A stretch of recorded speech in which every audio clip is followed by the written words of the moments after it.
திருப்பரங்குன்றத்துல அப்படி ஒரு நிகழ்வு அங்கு நடந்ததில்ல. ஆனா உச்சி பிள்ளையார் கோயிலாண்ட நடந்திருக்குது. அங்க மோட்ச தீபம் ஏற்றப்படுகிறது. எப்பவுமே கார்த்திகை தீபம் அன்னைக்கு மோட்ச தீபம் ஏற்றப்படுகிறது. இப்ப புதுசா 2 இடங்கள்லயும் ஏற்றது அது அவ்வளவு சால சரி, பொருந்தாது.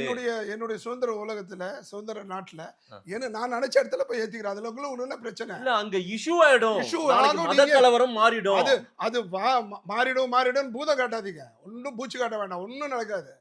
பல லட்சம் இடத்துல இந்து கோயில், இஸ்லாமிய கோயில்களும், கிறிஸ்தவர் கோயிலும் பக்கத்து பக்கத்துல ஒரே காம்பவுண்ட்ல எல்லாம் 2 கோயில் இருக்கு. ம். அதெல்லாம் எதுவும் ஆகாது. சார் சிலருடைய மத உணர்வுகளையும் நம்ம வந்து யாருக்கும் காயம் ஏற்படுத்தாதவாறு இதே பிரச்சனையை சுமூகமாக அணுகி இதே அங்கு மாதிரி ஒரு லா அண்ட் ஆர்டர் இஷ்யூ வந்துடக்கூடாதுன்னு தானே அரசாங்கம் இதே தானே நினைக்கிறதா சார் சொல்றாங்க. 75 வருஷம் மதசார்பற்ற நிலை. நீங்க காங்கிரஸ்ல இருந்தவரு. இல்ல நான் என்ன ஆ. சார் நான் என்ன சொல்றேன், மதசார்பு இன்மைன்னு சொல்லிட்டு மதசார்பு பண்ணேன் சார். சிறுபான்மை மக்களை தலையில வச்சு கொஞ்சறதும் தப்பு, இந்துக்களை தூக்கி தலையில வச்சு பேச பிஜேபியும் தப்பு. ஆக மொத்தத்துல மக்களாக விடணும். 140 கோடி மக்களையும் ஒரு தாய் வயிற்று பிள்ளைகளாக வாழ்வதற்கு ஒரு நிலையை கொண்டு வரணும். ம். பிஜேபியினுடைய வளர்ச்சியை 280 ஆச்சு, 80, 160, 200, 300 ஆனது காரணமே உங்களுடைய போலி மதசார்பின்மை தான் சார். ம். நீங்க இஸ்லாமிய மக்களுக்கும் கிறிஸ்துவ மக்களுக்கும் தலையில வச்சுன்னு கொண்டாடுறீங்க, தப்பு.